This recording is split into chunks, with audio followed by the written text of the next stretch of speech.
Well, a very warm welcome to you guys. Hi, it's Kasim or Cass. You can call me whatever it is that you want, and welcome back again. I have another question here that I'm going to try to tackle and that I'm going to give my advice on. It is entitled, I feel like my life is just completely useless. But before we get into that, I want to begin with a quote. Or rather, I want to begin with a statement that I saw online, and the statement goes something like this. Well, it is entitled "What is Shame?" and it's on the Choosing Therapy website. And this is what it says: Shame is an emotion that arises after a person makes a choice that does not align with their values. They may believe that they made this poor choice because something is inherently wrong with them. These negative and self-critical internal judgments can leave many feeling inadequate or unworthy of being loved. I repeat, it is entitled What is Shame? Shame is an emotion that arises after a person makes a choice that does not align with their values. They may believe they made this poor choice because something is inherently wrong with them. These negative and self-critical internal judgments can leave many feeling inadequate or unworthy of being loved. Okay, so that's what I wanted to start off with, only because I thought it was um, a really interesting piece. But let's get to or rather, interesting quote. But let's get to what I actually want to talk to you about, which is this. So, as many of you can see who are online on YouTube who are watching this, this is on the student room, and it is entitled "I Feel Like My Life." Uh, is just completely useless. And the person who posted this was Lucas.hh. And it goes something like this. I'm 21, male, suffer with anxiety, and as of recently, OCD. I don't know. I just feel like recently I've been so down. I feel like my life is just completely useless. Everyone that comes into it, I do something to push them away. I'm scared to do simple things like phone a restaurant to book a table or ask a waiter for a bill, etc. I feel like I'm never good enough. I'm never good at anything I do. I tried golf and couldn't do that. Football, and I'm never good enough. Fishing, which I also seem to mess up. Everything I do, I ruin my relationships. I had a perfect girlfriend about 5 years ago who I've never really got over. She met someone and has now had a child and loves him. Like I have a current girlfriend now, but it's just like I sit there and think how much of a different man I could have been if I didn't fuck things up with her. I don't believe I'm a man at all. I believe I'm an embarrassment. I cringe myself out, and personally, I don't deserve anyone. I can't even do simple things like drive because even that, my brain just seems to fuck up for me. I'm ashamed of myself. I'm 21 and I like to pretend I'm this alpha male, but really I'm a fucking coward and a wet wipe and an embarrassment to myself in everything that I do. Don't really know how to pick myself back up, to be honest. Wow, wow, wow, wow, wow. Okay. Lucas.hh, thank you so much for sharing this on student room. And what I wanted to do is I wanted to spend the next couple of moments just commenting and sharing with you some things that came up for me as I was reading this. As I always say to everybody, this is just me, Kasim, my opinion, what's come up for me as I was reading this. And I would ultimately say to you the same thing that I say to everybody, which is that the only person who can truly know who you are and how you show up and what's best for you is ultimately yourself. Okay. Now, obviously, I'm not taking into account if someone is clearly mentally incapacitated, then of course they wouldn't be able to make that decision. But I'm talking about if you are somebody who is the average person, because all of us struggle in one way or another, all of us have leanings, all of us have difficulties, all of us have challenges, right? If you are somebody who's like that, then you are, in all facets of the word, the average person. And so please don't take what I say as totality, but I always say to everybody, if there is something that resonates, that makes sense, that instinctively feels right for you, take it, use it, apply it, and anything that you don't like, disregard. So let me begin by saying this. The first thing that I would say is something that I saw somebody make a comment about, which is that go and see a counselor. If you can, if you're at uni, go and speak to somebody at uni and ask to speak to a counselor about what's coming up for you internally, and what's showing up and is manifesting itself externally. If you don't, then you can ask your parents or yourself. You can pay for a counselor, or you can go to your GP and ask to speak to somebody about this. But essentially, the first thing that I would share with you is, um, and this is part of the reason why I'm saying you want to speak to a counselor, is what it seems to me and what came up for me as I was reading this is that your story hasn't been heard. No one has listened to you. Nobody has validated your story. I work for a mental health company called Kooth, which is an online company, and it helps young people between the ages of 10 and 25 who are struggling with all kinds of things. It's an online platform. And one of the things that I've come to understand about our service and why it is so popular is that the service is anonymous, but not that isn't the biggest factor. What I've come to realize the biggest advantage to a lot of people about using that service is that people get an opportunity to share their story. About, for a lot of people, about 70% of their struggles, their issues, what's coming up for them can be resolved simply by talking through it, simply by getting it off their chest. And I always say to people that a lot of people don't understand, particularly us men. Us men, we believe that talking is pointless, but it's not. Most people don't understand the actual purpose of talking, right? Language, the actual purpose of language. Language, anything that you see which is universal and is across the world, particularly if it's been around for a millennia, means that evolution, if we're looking at the Darwinian perspective, the evolutionary perspective, has figured out that we need it to survive, right? And so, from an evolutionary point of view, speech, talking, must have some reason as to why it exists, right? Otherwise, not everybody would have it, because if it is not an evolutionary advantage, people wouldn't have it. And many people don't realize that talking isn't just talking. Talking is actually thinking. And there is, and let me say something here. There is a difference between sharing your issues and getting them off your chest and rumination. Rumination is where you keep victimizing yourself and you keep playing the same things over and over and over and over again without actually extracting anything from it. In fact, one of the notes that I wrote down here, it is the last note here, actually, number 6 is the last thing that I wrote down here, which is that, are you using the past as fuel or a handbrake? Are you using what's happened to you and the things that you've gone through to extract and pull out all the best bits so that you can take the past and use it as fuel and use it to inform your decisions moving forward? And I say this because you talk about the fact that you had a relationship and you haven't quite got over that relationship. Well, that relationship should inform you now, right? It should inform you that you, for example, talk about the fact that you are a coward, and you talk about the fact that you like to pretend that you're an alpha, right? But in reality, you're a wet wipe. So that's showing something for you. And part of why I'm saying this is that maybe perhaps for you, you haven't been focus on living authentically with integrity. Instead, you've been trying to impress everybody, right?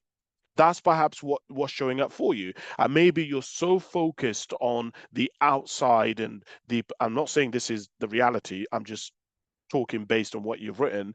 Um, Perhaps what's showing up is that you're so focused on everything that is outward that you've neglected who you are. In my first book, The Best Kept Secret, I talk about a concept where of these two colors.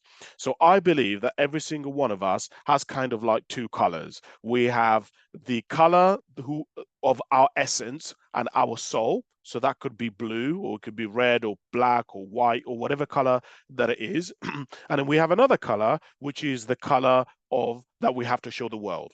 And we need both colors because we can't just be ourselves everywhere. If you went to a funeral, you can't just behave in a certain way. You have to have certain decorum. If you are in front of somebody who is a multimillionaire and you want to get an investment from them, or you're getting married, or you're going to a really like an important meeting, like a job interview, you're going to show up differently. That doesn't mean that you're fake, but there is certain aspects of ourselves that we have to dim down and reduce and turn slightly less so that we can amplify other aspects of ourselves so that we can continue to progress and win and succeed in the world. And a lot of people are not very good at this. We haven't yet mastered this ability to be able to switch and to be able to turn down and make adjustments in who we are. We either are on the extreme side where we just tell the truth and we're just who we are all the time, or we're on the other side where we're just fake and we're constantly showing up with who we're not. And so a huge amount of our job in life is to constantly keep juggling through these colors, right? And amplify. And what we want to get is the majority of our life, we do want to amplify our essence color, our original color, our soul color, so that it becomes the biggest color in our lives. But then every now and then, depending on the situation, we have to dim that down so that we can allow room for the color which we present to the world in order to amplify that and show up in that way. And so one of the things that I would say to you is that I would say to start sharing your story, right? Get out there and speak to a counselor. If you can't speak to a counselor for whatever reason or you can't afford it, my thing to you, I've written down a couple of suggestions here is write a book. You don't have to publish the book, but literally, if you're like me and you're not particularly a good reader or you're not particularly a good writer, you can talk it. Most phones, iPhones, and Android, you can go into some notes or something like that, and you can actually talk your story instead of writing it, because that's what I do. I'm not very good at writing stuff, so I literally go and this is the other suggestion I would say. If you open up Microsoft Words online or the actual desktop version, you can there is a button on Word which is called translate, I think it is, or dictate. If you look at it up or Google it, you'll find it, and you can literally speak into your laptop and it will translate it for you. Again, you'll obviously need to check that your laptop actually allows you to be able to speak into it. But what I'm saying is, you can start writing a book. No one has to ever read your book. But as I was saying earlier on, as you start to talk and try to write your story, you're not just writing your story. What you're actually doing is that you're thinking, because the process of thinking is you have to actually try to put things together. You have to actually analyze it. You have to find the right words to articulate it. And as you do that, what you're actually doing is that you're subconsciously telling it to yourself. I cannot tell you the amount of us who live in denial, who we pretend things are not as bad as they are. We don't really like to see the reality of what's going on or how we're showing up. And when you start like writing, or the next thing that I wrote down, which is journaling, right? Journaling is you literally get a journal like me and you just start writing down anything. It doesn't have to make sense. Whatever comes up, allow your mind to flow and just write. It could be gibberish, but every now and then, something is going to come up. But alternatively, you could start also a podcast, or you could do a YouTube channel where you just share your thoughts, similar to me. Some of the things that I'm sharing with you here are on YouTube and they're on a podcast. And I just share with you what I think and what I believe. And the reason why I'm saying this to you is because some of us have gone through. I haven't fully developed this idea, so stay with me.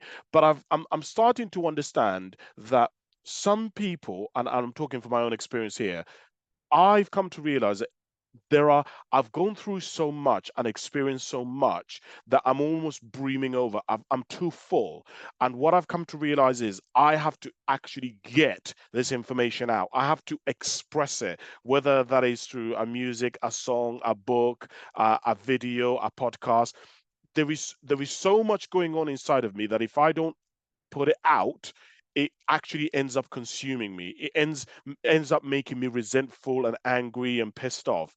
So I'm not saying this is you, but I'm just wondering, I wonder how you show up in terms of your emotional material that you've gone through, that you've experienced, your story. How are you using what you've gone through to manifest outwardly into the world?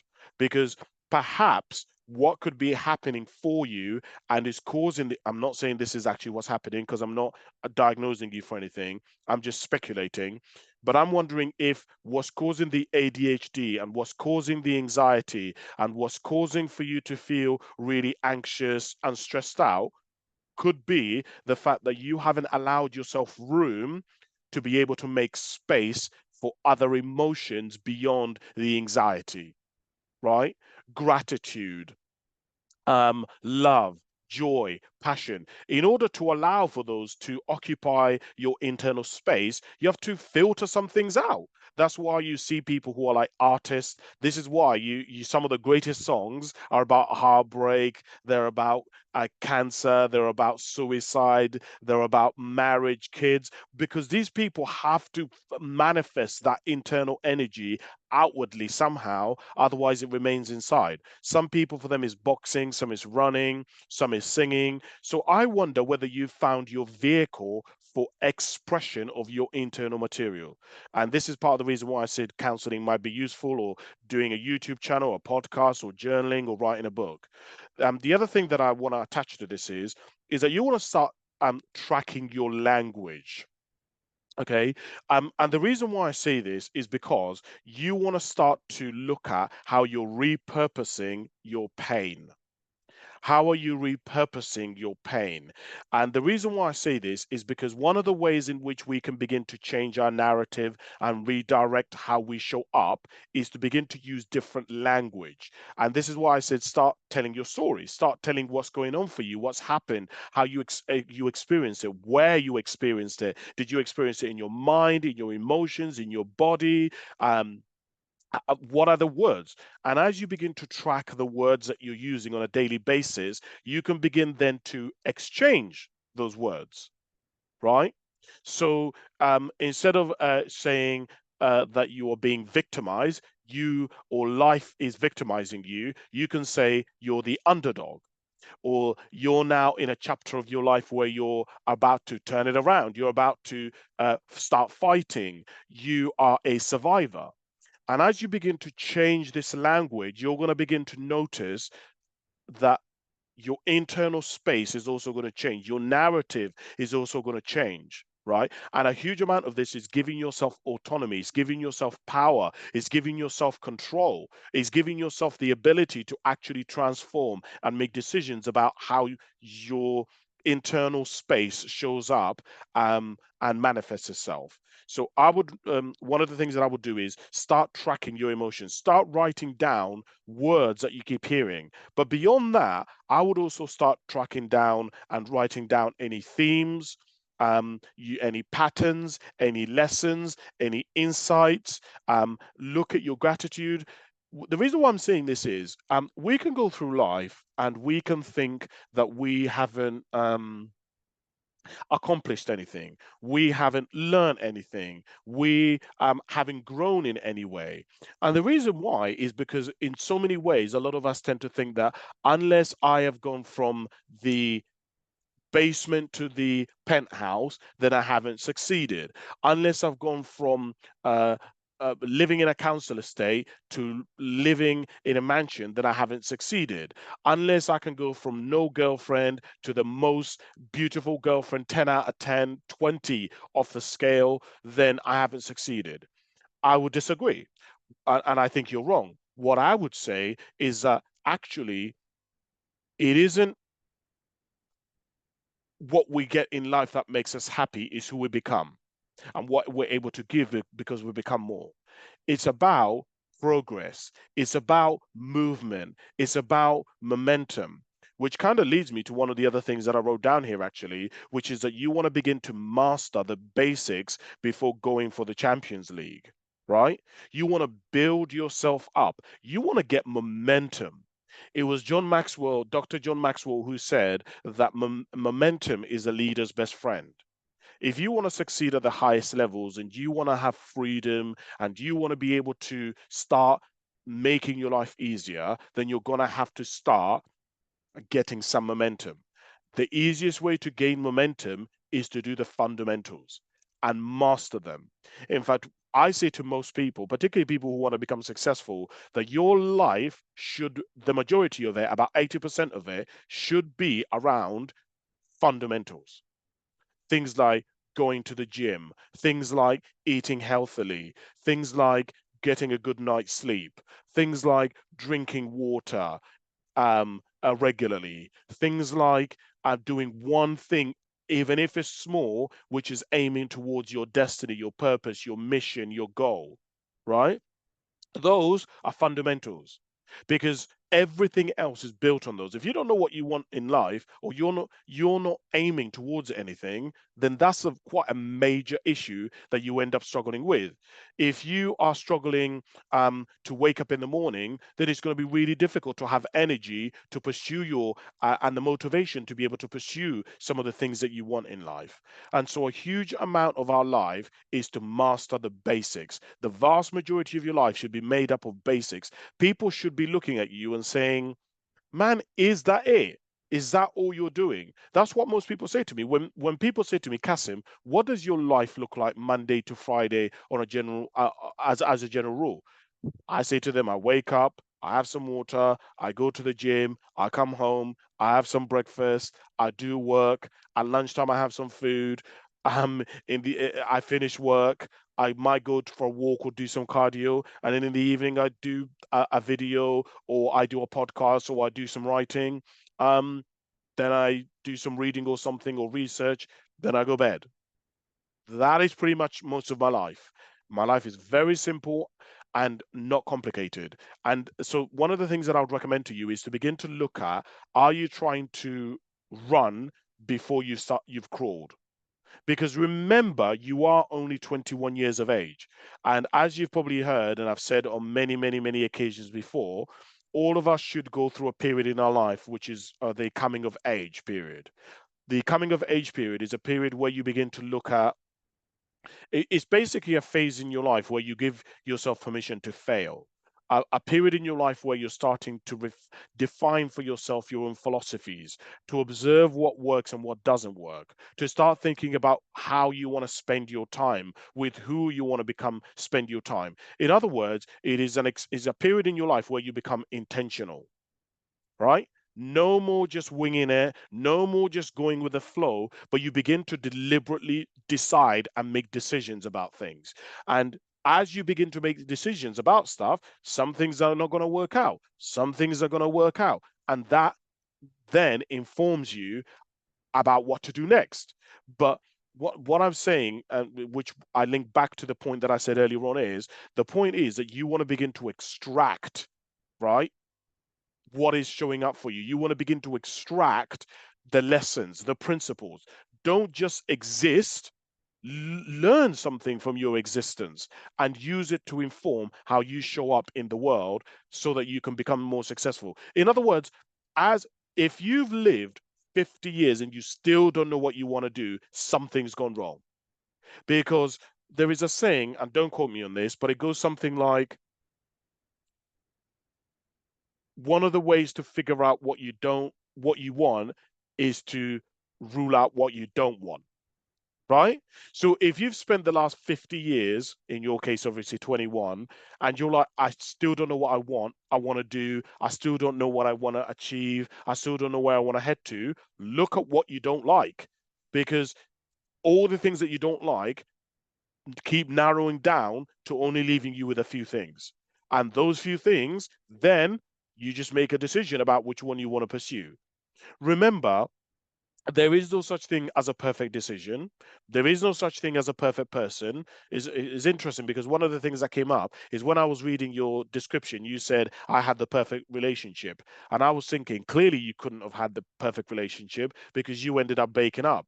And she ended up moving on and finding somebody and having a child and being in love. So your interpretation of what you define a perfect relationship is was not consistent with your Mrs.'s interpretation or your ex-girlfriend's interpretation. And so a huge amount of journaling, talking about your story, is to begin to deconstruct, is to begin to pull apart what you think you know, right? Because remember, there is the truth and there is a truth. The truth is incontrovertible. It's like you cannot argue against it. It's like going on top of a building. The law of gravity is the truth. You go on top of a building and you jump off it. I'm not saying do this, by the way. No matter if you're man, woman, boy, girl, white, black, rich, poor, you are somebody who's liked by people, unpopular, whatever. Whoever you are, if you go on top of a building and you jump off it, you're never going to go up. You're never going to, like, gravity doesn't work like that. And then there is a truth. A truth is my experience of it or how I saw it, but it could be interpreted in a different way. Somebody else's experience could have been different to mine. And what we're trying to do is, as we move through life and progress, is we want to bridge together our perception of how people see us, how we see ourselves, and begin to have integrity, to bring them together so that we are moving forward in a much more informed way. The other thing that I wrote down here is shame is about regret, humiliation, wrong decision making. So the reason why I said this, and it's actually part of the reason why I gave you that quote in the very beginning, is because a huge amount of shame, which you've talked a lot about um in your piece, in your post, is there's been a lot of shame that showed up. And I believe, again, this is just me as Kasim and my interpretation of what you've written. I believe that one of the things that you might want to work on or to explore is who you are. And this is why I've been giving you all these points about writing a book, journaling, podcast, because if you haven't defined your values and if you haven't defined what you want and what you stand for, and you haven't gone through that a period where you're coming of age, what's going to end up happening is you're going to attach yourself to other people. You're going to attach yourself to other people's values. You're going to pick up other people's values. You know, you talk about being an alpha. I like to pretend I'm this alpha male, but in reality, I'm a fucking coward and a wet wipe and an embarrassment. So a huge amount of the shame that you may be experiencing and the humiliation that you may be experiencing is because you're functioning in areas that aren't your natural leaning. You're functioning in areas that aren't in alignment with who you are as a person. And I would implore you to begin to explore through journaling, through speaking to a counselor, through just reflection, sitting there and being with yourself about what your values are. What do you stand for? What are your non negotiables? Right? But also deeper. Now, if you really want to do the work, what I would say to you is start to look at and explore your motives and your shadow intentions. Your shadow intentions are the darker aspects of you that are motivating you that you don't want to look at or you don't want to address. Because many of us don't realize that the dark intentions or our dark motives are actually fueling us much more than the positive ones. In other words, revenge. In other words, I'm going to resentment. I'm going to get back at this person. In other words, frustration. In other words, anger. These are what are actually fueling us, and we're not being fueled by um, uh, inspiration. We're not being fueled by motivation. We're not being fueled by purpose. We're not being fueled by a growth mindset or excellence or team playing. Those are not the things that are fueling us. We're being fueled by other things, right? Darker intentions. And so if you can begin to look at, particularly if you're in counseling, some of the darker aspects of yourself and bring them out and actually address them and pull them apart and actually examine them. Are you frustrated with a parent? Did you go through some sort of trauma? Were you bullied? How did you feel about that? What came up for you? Have you got over it? Have you grieved that? Have you been able to settle that and sit with that and give peace and rest to that? Because if you haven't dealt with those experiences, what will end up happening is that it will eventually become the anxiety, the trauma, the OCD, the agoraphobia, right? In many cases, remember that disorders, and this is not an absolute, but in many times disorders, right, end up manifesting themselves because things haven't been dealt with, or things haven't been managed, or material hasn't been addressed. Material such as trauma, material such as abandonment, material such as not feeling safe, being neglected. And this is part of the reason why I talk about looking at the darker stuff, because you, for example, might have been neglect. I'm not saying this is you, by the way. I'm just making an assumption here, on just a wild assumption and giving an example. You may have gone through a period in your life where you were neglected. Maybe one of your parents, I'm only giving this because this happened yesterday to somebody who was telling me their story, right? A mother was going through domestic abuse. She had three kids. One of them is autistic. Um, and she had to leave her ex-husband, and one of the children has got suicidal thoughts now. And the dad had abandoned the boy, and the boy said he didn't care, but really he did care. And the mum ended up neglecting the boy because she was having to deal with the other autistic son. Um, and so the boy didn't want to say this. The boy didn't want to address this. The boy didn't want to make his mum feel guilty, but it had affected him. And this is why I talk about this. And so he was really angry and frustrated at his mum because his mom did not do a good job. Now, this isn't about blaming your parents, but this is about understanding that some of the choices that our parents and our carers and those that bring us up, some of their choices affected us in negative ways, right? Every single thing that happens, like a battery, there is a positive and a negative. Some of the way you can be raised in a family where you have a lot of money, you have a lot of resources, but there is a negative to that, which is that you are living in luxury, therefore you don't have motivation, you don't have drive, right? So that is what I'm going to finish off with, because there is still so much here that we could break into, but I don't want to take up any more time.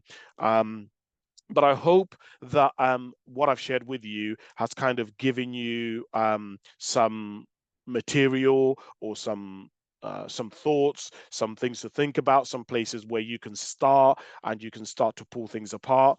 I hope those have been useful for you. As always, you know, all the usual stuff. I don't even need to tell you about subscribing, all that fancy stuff. You know what to do. If you want to, you can. If you don't, don't. Um, but otherwise, really look after yourself. Thank you very much for listening, and I will speak to you soon. Bye for now.